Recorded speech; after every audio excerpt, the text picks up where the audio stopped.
Hey guys, it's Ben here, and for my video blog I decided to cover Conan O'Brien. I have 3 points about Conan's coverage this election season. 1. He's in favor of Obama. 2.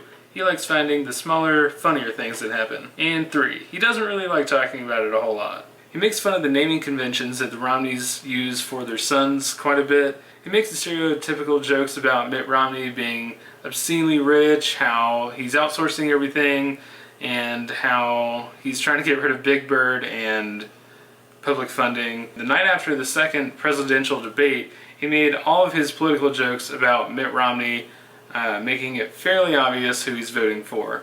But rather than harping on the issues discussed during the debate, he made fun of one of the people who asked the questions to the candidates during the debate. He pointed out that the election may come down to the swing state Florida, and then he had a video made in attempts to get Floridians to go vote, but the video wound up making fun of the state and its citizens, which was pretty funny. Conan sticks to the lighter aspects of this election season. He played a video edited to make it look like Biden and Ryan were just smiling and smirking at each other during the vice presidential debate.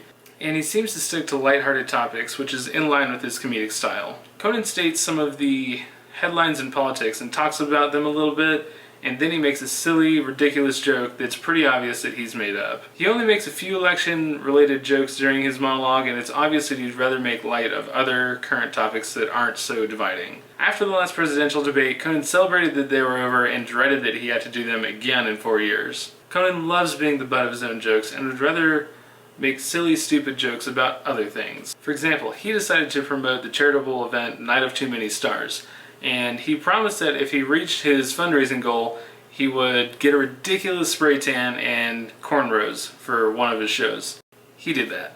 So what that allowed him to do was, instead of even mentioning politics, he was able to talk about himself almost the entire time. But since he doesn't have a choice but to cover at least some of the political ongoings this election season, he decided to send Triumph, the insult comic dog, to cover the final presidential debate. And Triumph is a pro at using observational comedy to sidestep some more of the controversial political issues. So, since Conan largely makes all of his jokes about Romney, he's in favor of Obama and will probably wind up voting for him.